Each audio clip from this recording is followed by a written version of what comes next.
शिवाय नमस्तुभ्यम।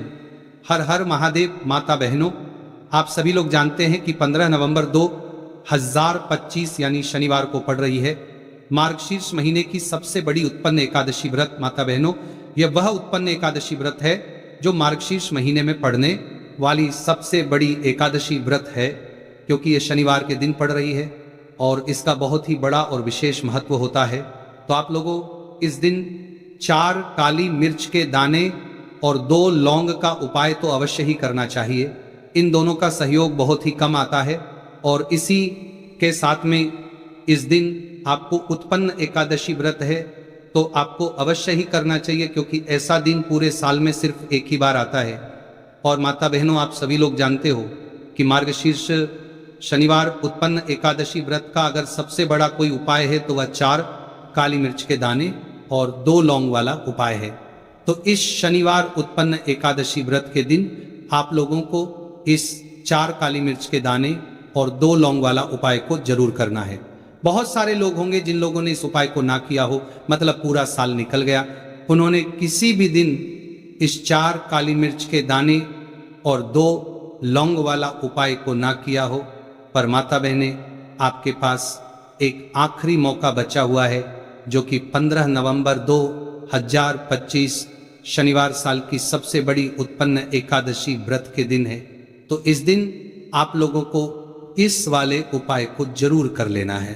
भले ही आपने पूरे महीने भर इस उपाय को ना किया हो, पर अगर आपने इस अगहन महीने के उत्पन्न एकादशी व्रत के दिन अगर इस वाले उपाय को कर लिया तो आपको इस उपाय को करने का वह फल मिलेगा जिसकी आपने कभी कल्पना भी नहीं करी होगी। इसीलिए आप लोग इस वाले उपाय को एक बार जरूर कर लेना है, ताकि आप लोगों के हाथों से यह मौका ना जा सके और आपको इस उपाय को करने का फल मिल सके। जिस उपाय को आज हम आपको बहुत अच्छे से समझाने वाले हैं, इस वीडियो को देखने के बाद, इस उपाय को समझने के बाद लिए आपको कोई और वीडियो को देखने की जरूरत नहीं पड़ेगी। तो चलिए माता बहनों, उपाय को शुरू करते हैं। देखिए, यह इस मार्गशीर्ष महीने के उत्पन्न एकादशी व्रत के दिन ये इतना खास होता है, इतना महत्वपूर्ण होता है। देखा गया है कभी कभी बड़े बड़े पूजा पाठ अनुष्ठान से जो मनोकामना पूर्ण नहीं होते, वह अगहन महीने के उत्पन्न एकादशी व्रत के दिन एक छोटे से उपाय करने से ही आपकी मनोकामना पूर्ण हो जाती है। और बहुत सारे लोगों ने इस उपाय को किया भी है और उनको इस उपाय को करने का फल भी जरूर मिला है। अगर आप लोग भी इस उपाय को करना चाहते हैं तो आप इस उपाय को पहले अच्छे से समझ लेना, सुन लेना, उसके बाद करना।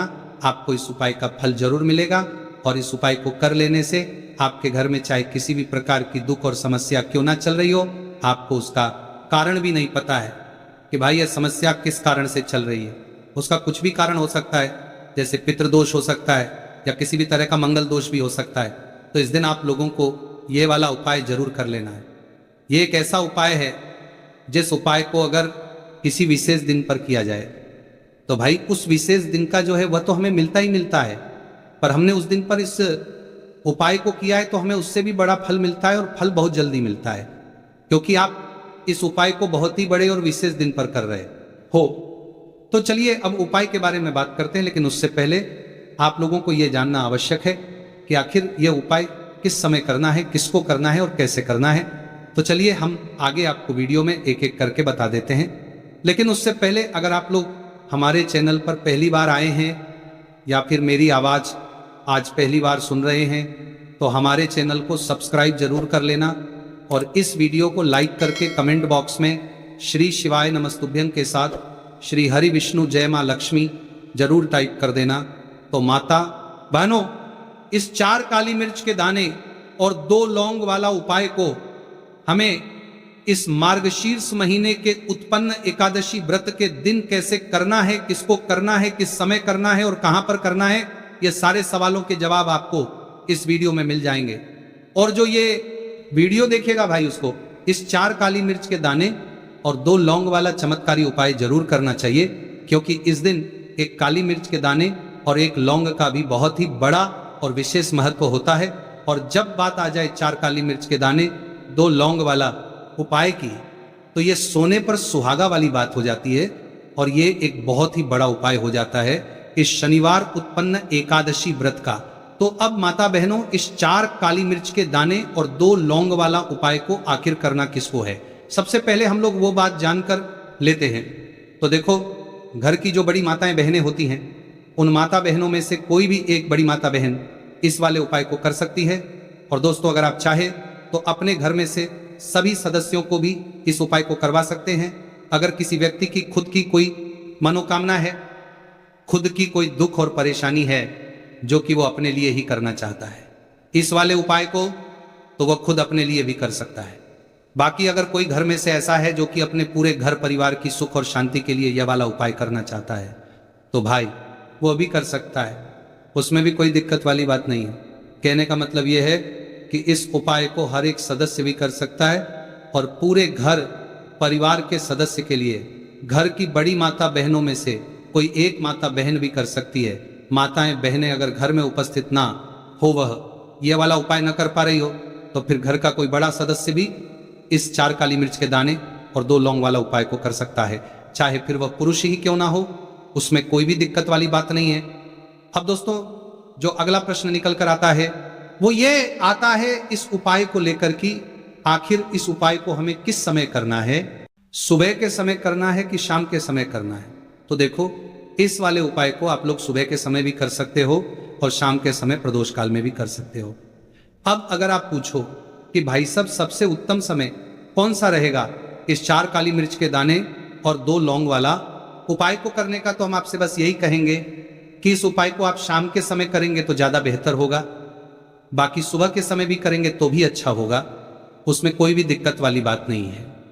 तो देखिए, शनिवार उत्पन्न एकादशी व्रत के दिन जो व्रत पड़ती है उसे शनि उत्पन्न एकादशी व्रत के नाम से भी जाना जाता है। और शनिवार उत्पन्न एकादशी का दिन शनिदेव और भगवान विष्णु को ही समर्पित होती है और साल 2025 शनिदेव का ही साल है। ऐसे में जो लोग शनिदेव की कृपा प्राप्त करना चाहते हैं, शनिदेव का आशीर्वाद प्राप्त करना चाहते हैं, शनिदेव के आशीर्वाद से महाधनी बनना चाहते हैं, तो वो लोग इस उपाय को जरूर करें।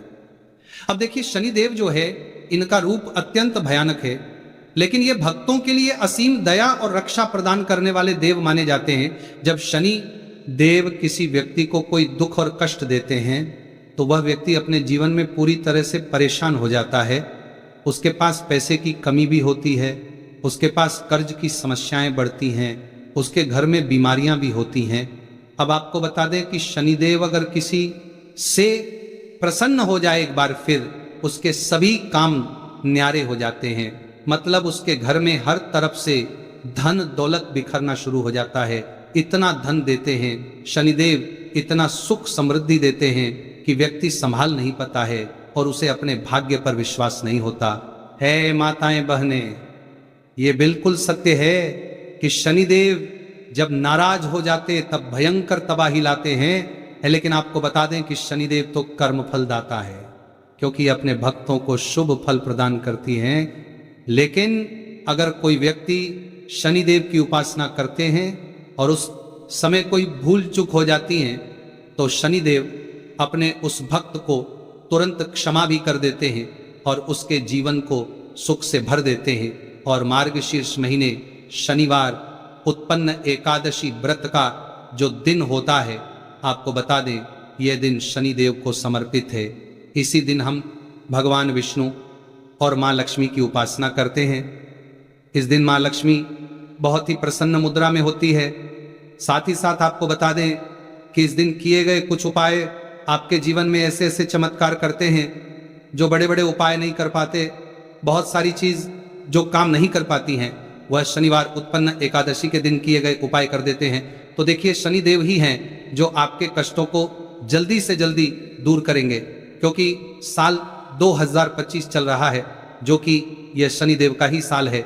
और आप विश्वास मानिए, अगर 2025 में आपने सफलतापूर्वक सच्चे मन से शनिदेव को प्रसन्न कर लिया, तो आने वाली आपकी जो 7 पीढ़ियां हैं ना, वो भी अपने जीवन में धन सुख समृद्धि देखेंगे।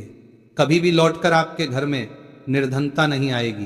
कहते हैं ना कि पीढ़ी की पीढ़ियां भी धनवान बन रही है इन लोगों की, तो पीढ़ी दर पीढ़ी जो धन बढ़ता है वो ऐसे ही लोगों के घर में बढ़ता है जो शनिवार उत्पन्न एकादशी के दिन शनिदेव को प्रसन्न कर लेते, अपने पितरों को प्रसन्न कर लेते माँ लक्ष्मी को प्रसन्न कर लेते हैं, श्री हरि विष्णु को प्रसन्न कर लेते। साथ ही साथ घर में अगर वास्तु दोष होना तब भी धन की समस्याएं जो हैं वह उत्पन्न हो जाती हैं। और ये जो उपाय हम आपके लिए लेकर आए हैं, ये उपाय आपके घर से वास्तु दोष, नजर दोष को भी दूर करेगा और शनिदेव की तो कृपा आपको मिलेगी ही मिलेगी। तो बात कर लेते हैं कौन सा उपाय है और किस तरह से आपको इसे करना है। तो देखिए, सबसे पहले काली मिर्च यहां पर आपको लेनी है। कितने दाने? 4 दाने लेने हैं, बिल्कुल भी टूटे हुए ना हो, खंडित ना हो, साबुत से दाने आपको लेने हैं। एक लेना है कपूर, बहुत ही छोटा सा कपूर का टुकड़ा या कपूर की टिकिया, अगर बड़ा कपूर है तो उसमें से तोड़कर निकाल लें। और 2 लौंग लेना है, मिट्टी का दीपक आपको यहां लेना, और कोई भी बर्तन या कटोरी लेना है, बस पूजा का बर्तन होना चाहिए, ठीक है ना। अब उसके अंदर 4 काली मिर्च के दाने रखनी है, 2 लौंग रखना है और एक कपूर रखना है। और आपको अपने घर में किसी भी जगह पर, किसी भी कमरे में इसे जला देना है। जलाने से पहले आपको एक मंत्र बोलना है, शं शनैश्चराय नमः। और अगर आपको यह मंत्र ध्यान है तब तो आप ऐसे ही बोल लेंगे। अब जो लोग मंत्र नहीं पढ़ पाते ना, बहुत सारे लोग हैं जो मंत्र नहीं पढ़ पाते हैं, वो क्या करेंगे? तो ऐसे ही जय शनिदेव, जय शनिदेव, जय शनिदेव आपको 3 से 4 बार बोलना है, ठीक है ना। उसके बाद शनिदेव का ध्यान करना है और 4 काली मिर्च और लौंग को कपूर के साथ जला देना है। शनिदेव से क्षमा याचना करनी है कि जो भी हमसे भूल चूक हो गई हो उसके लिए हमें माफ कर देना और अपनी कृपा हम पर बनाए रखना। तो देखिए, शनिदेव का हमेशा जब भी आप उनका कोई उपाय करते हैं, आपको हमेशा ही उनसे क्षमा याचना जरूर करनी होती है, क्योंकि हमसे भूल चूक जो भी हो जाती है जाने अनजाने में, उसके लिए हमें हमेशा शनिदेव से क्षमा मांगनी चाहिए। क्योंकि जब भी हम उनसे क्षमा मांगते हैं, उनसे प्रार्थना करते हैं और उनसे जुड़े हुए उपाय करते हैं, तो शनिदेव ना बहुत जल्दी अपने भक्तों को क्षमा करते हैं और उनके कष्टों को दूर कर देते हैं। तो बहुत ही अचूक उपाय है इस शनिवार उत्पन्न एकादशी व्रत के दिन। तो किस समय आपको यह उपाय करना है? तो देखिए, शाम के समय, किसी भी समय आप इस उपाय को कर लीजिए। रात के 0 बजे या 7:30 तक भी आप इस उपाय को कर सकते हैं। अब बात कर लेते हैं दूसरे उपाय की, क्योंकि इस दिन उत्पन्न एकादशी व्रत है और यह जो शनिवार उत्पन्न एकादशी का दिन है, यह शनिदेव को समर्पित है और इस दिन शनिदेव बहुत ही प्रसन्न मुद्रा में होती है। अब आपको बता दें कि मार्गशीर्ष महीने का समय चल रहा है, जिसे हम माता लक्ष्मी का महीना भी बोलते हैं। और यह कब तक रहेगा? 4 दिसंबर 2025 तक रहेगा, क्योंकि मार्गशीर्ष का पूरा महीना बहुत ही कल्याणकारी है धन संपदा को बढ़ाने के लिए, क्योंकि यह महीना माँ लक्ष्मी और श्री हरि विष्णु को ही समर्पित है। और ज्यादा समय इस माह में माता लक्ष्मी धरती पर भ्रमण करती हैं और अपने भक्तों की मनोकामना को पूरा करती हैं। भगवान स्वयं गीता में कह रहे हैं कि जितने भी माह है, जितने भी महीने होते हैं, उनमें मार्गशीर्ष यानी मार्गदर्शन हूं। तो आप समझ सकते हैं कि यह पूरा महीना माता लक्ष्मी और श्री हरि विष्णु को समर्पित है और इस माह में पितरों को प्रसन्न करने के लिए भी बहुत उपाय किए जाते हैं। अब आपको करना क्या है? देखिए, स्थिर लक्ष्मी का घर में वास होगा, कभी धन की कमी नहीं आने वाली आपके जीवन में। हमेशा आपके पास पैसा रहेगा। माता लक्ष्मी को लाल रंग बहुत ज्यादा प्रिय है। आपको क्या करना है? एक लाल रंग का पुष्प लेना है और एक लाल सेब आपको लेकर आना है। अगर सेब आपको नहीं मिलता है तो कोई भी लाल फल ले लीजिए। 2 छोटी लौंग आपको लेनी है, 1 कपूर लेना है। घर के मंदिर में बैठ जाएंगे। सबसे पहले माता लक्ष्मी के सामने लंबी बाती का दीपक आपको जलाकर रख देना है। शुद्ध देसी घी से दीपक तैयार कर लेना और दीपक जलाकर रख देना माता लक्ष्मी के सामने। अब जो आपने 4 लौंग और 1 कपूर लिया है, ये माँ लक्ष्मी के सामने आपको जला देना है। अब जो लाल रंग का फल आप लेकर आए हैं, देखिए सेब लाते हैं तब तो बहुत ज्यादा उत्तम है। अनार नहीं मिलता है आपको, बहुत सारी जगह पर एकदम से फल नहीं मिल पाते हैं ना, तब आप कोई भी लाल रंग का एक फल उनको अर्पित कीजिए। एक लाल फूल मान को अर्पित कीजिए। लाल फूल में आप गुलाब का भी ले सकते हैं, कमल ले सकते हैं, उड़हल ले सकते हैं, कोई भी लाल फूल आप ले लीजिए और माता लक्ष्मी को अर्पित कीजिए। और फिर देखिए कि कैसे आपके पास धन बरसता है। ऐसा समझ लीजिए धन संभालना मुश्किल हो जाएगा। अगर ये उपाय कर लिया, सच्ची श्रद्धा से कर लिया और माता लक्ष्मी की कृपा मिल गई, तो अब आपके भाग्य को बदलने में, चमकने में ज्यादा देर नहीं लगेगी। तो शाम के समय का यह उपाय है और शाम के समय में ही आपको अपने घर के मंदिर में माता लक्ष्मी के सामने करना है। आप देखिए, बात कर लेते हैं बहुत जल्दी से अपने तीसरे उपाय की, जो कि है पितरों को प्रसन्न करने के लिए। क्योंकि शनिवार उत्पन्न एकादशी का दिन है जो हमारे पितरों को भी समर्पित है, और पितृ प्रसन्न तो पूरा घर ही प्रसन्न रहता है। क्योंकि पितृ जिनके प्रसन्न होते हैं उनके घर में कभी कष्ट नहीं आते, कभी दुख नहीं आते। इसलिए आपको हमेशा अपने पितरों को प्रसन्न रखना चाहिए। अब पितृ कैसे प्रसन्न रहेंगे? आप जहां पर अपने घर में पीने का पानी रखते हैं अपने पितरों के लिए, वहां पर आपको एक दीपक लगाना है। दीपक किस चीज का लगाएंगे? आपके यहाँ पर सरसों के तेल का दीपक लगा सकते हैं, या तिल का तेल अगर मिल जाता है तो उसका दीपक लगे। हमेशा पितृ प्रसन्न रहेंगे और कभी पितृ दोष की वजह से घर में ना क्लेश होगा, ना संकट आएंगे, ना धन की कमी आएगी, ना कर्ज की समस्याएं आएंगी। तो अगर आपको जानकारी अच्छी लगी हो तो वीडियो लाइक और चैनल को जरूर सब्सक्राइब करें। मिलते हैं फिर एक नए वीडियो के साथ। श्री शिवाय नमस्तुभ्यम। इस वीडियो में दिखाई गई कथा केवल धार्मिक प्रेरणा के लिए है। इसमें प्रयोग की गई आवाज कृत्रिम AI जनरेटेड है और इसका उद्देश्य किसी भी व्यक्ति की नकल करना नहीं है।